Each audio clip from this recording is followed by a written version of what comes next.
Hello दोस्तों, स्वागत करता हूं आपके अपने यूट्यूब चैनल जीके सर ऋषि में। आज इंडियन जियोग्राफिक्स से 10 महत्वपूर्ण प्रश्नों को इस वीडियो में मैंने शामिल किया है। तो आइए करते हैं पहला प्रश्न। पहला प्रश्न है, भारत की मुख्य भूमि का अक्षांश डॉट डॉट डॉट के बीच हुआ है या होता है। इसका सही उत्तर होगा ऑप्शन ए 8 डिग्री 4 मिनट उत्तर और 37 डिग्री 6 मिनट उत्तर की तरफ होता है। इंपॉर्टेंस पॉइंट जान लेते हैं।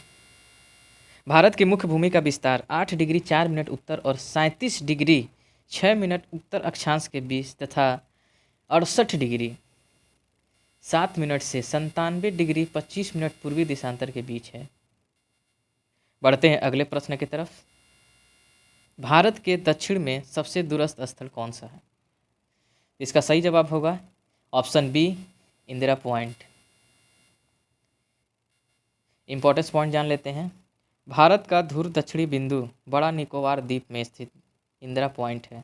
इसे पिग्मिलियन पॉइंट भी कहा जाता है। भारत के मुख्य भूमि का दक्षिणी छोर कन्याकुमारी है। अगले प्रश्न की तरफ बढ़ते हैं। प्रश्न संख्या 3। भारत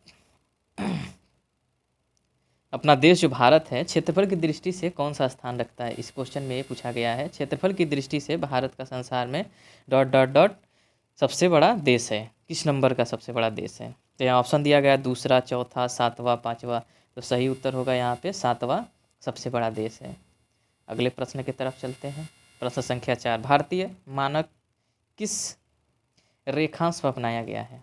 भारतीय मानक समय जो है किस रेखांश पर अपनाया गया है। तो इसका सही उत्तर होगा ऑप्शन बी 82.5 डिग्री पूर्वी रेखांश पे अपनाया गया है। इम्पोर्टेंस पॉइंट जान लेते हैं। भारतीय मानक समय 82.5 डिग्री पूर्वी रेखांश है, जो कि इलाहाबाद के नैनी से गुजरती है। यह ग्रीनविच समय से 5 घंटा 30 मिनट आगे है। 5 घंटा 30 मिनट आगे है ग्रीनविच समय से। अगला प्रश्न, प्रश्न संख्या 5। पाक जल संधि किन दो देशों के बीच में है। तो इसका सही उत्तर होगा पाक जल संधि जो है भारत और श्रीलंका के बीच में, भारत और श्रीलंका के बीच से होकर गुजरती है। इम्पॉर्टेंट पॉइंट है, पाक जल संधि भारत और श्रीलंका के देश से गुजरती है। इसको अंग्रेज अफसर पाक ने निर्धारित किया था। पाक जल डमरू मध्य भारत के राज्य तमिलनाडु श्रीलंका के बीच स्थित एक जल संयोजी है। यह बंगाल की खाड़ी को पाक और दक्षिणी पश्चिमी में मन्नार की खाड़ी से जोड़ता है। मन्नार की खाड़ी से जोड़ता है। अगले प्रश्न की तरफ चलते हैं।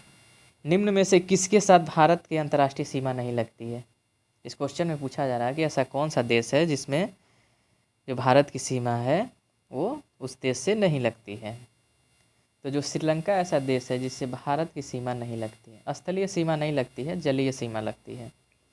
कुछ इंपॉर्टेंट पॉइंट समझ लेते हैं। क्षेत्रफल और जनसंख्या की दृष्टि से भारत दक्षिण का सबसे बड़ा देश है।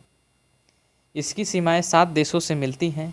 यह देश हैं बांग्लादेश, चीन, पाकिस्तान, नेपाल, म्यांमार, भूटान और अफगानिस्तान। अतः स्पष्ट है श्रीलंका से भारत की अंतर्राष्ट्रीय सीमा जो स्थलीय सीमा है वो नहीं लगती है। अगले प्रश्न की तरफ चलते हैं। प्रश्न संख्या 7। भारत अपने अंतर्राष्ट्रीय सीमा सबसे कम किस देश के साथ साझा करता है। कहने का मतलब ये है क्वेश्चन का कि जो भारत देश है वो सबसे कम किस देश के साथ अपनी सीमा बनाता है। तो इसका सही उत्तर होगा अफगानिस्तान। अफगानिस्तान देश से भारत जो है सबसे कम सीमा साझा करता है, जिसकी लंबाई होती है केवल 106 किलोमीटर। और सबसे बड़ी सीमा भी पूछ लेता है एग्जाम में कि भारत अपनी अंतर्राष्ट्रीय सीमा सबसे अधिक किस देश के साथ साझा करता है। तो इसका उत्तर होगा कि भारत अपने अंतर्राष्ट्रीय सीमा सबसे अधिक बांग्लादेश के साथ साझा करता है। बांग्लादेश। प्रश्न संख्या 8। दक्षिण ध्रुव प्रदेश अंटार्कटिका में स्थित भारत के अस्थायी अनुसंधान केंद्र का नाम क्या है। ऑप्शन दिया है दक्षिण भारत, दक्षिण निवास, दक्षिण गंगोत्री, दक्षिण चित। तो सही उत्तर होगा ऑप्शन सी दक्षिण गंगोत्री। अगले प्रश्न की तरफ पढ़ते हैं। प्रश्न संख्या 9, भारत के स्थलाकृत मानचित्र निम्न में से कौन सा संगठन बनाता है? तो इसका सही उत्तर होगा ऑप्शन बी, भारतीय सर्वेक्षण। इम्पोर्टेंट पॉइंट जान लेते हैं। विज्ञान तथा प्रौद्योगिकी विभाग के अंतर्गत राष्ट्रीय सर्वेक्षण और मानचित्र संगठन भारतीय सर्वेक्षण विभाग यानी सर्वे ऑफ इंडिया की स्थापना 1767 ईस्वी में की गई थी।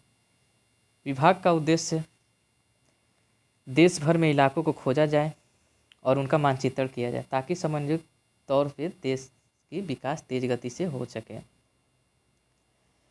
इस संगठन द्वारा प्रकृति नक्शों का डिजिटल कार्टोग्राफिकल मानचित्र डाटाबेस बनाने का काम शुरू किया गया था। अगले प्रश्न की तरफ बढ़ते हैं। प्रश्न संख्या 10 इस वीडियो का लास्ट प्रश्न है। इसमें पूछा गया है, निम्नलिखित में से किस को सूर्य को ऊर्ध्वाधर किरणें नहीं मिलेंगी, कभी भी नहीं मिलेंगी? तो वो जगह है श्रीनगर। श्रीनगर है हम लोग का, वहाँ पे ऊर्ध्वाधर किरणें नहीं पड़ती हैं। आइए जान लेते हैं कि क्यों नहीं पड़ती हैं वहाँ पे। सूर्य की ऊर्ध्वाधर किरणें श्रीनगर को कभी नहीं प्राप्त होंगे। सूर्य कर्क रेखा से मकर रेखा के बीच ऊर्ध्वाधर चमकता है। श्रीनगर की स्थिति कर्क रेखा से काफ़ी दूर है, कर्क रेखा से काफ़ी दूर है, अतः यहाँ सूर्य की ऊर्ध्वाधर किरणें जो होती हैं कभी नहीं पहुँचती हैं।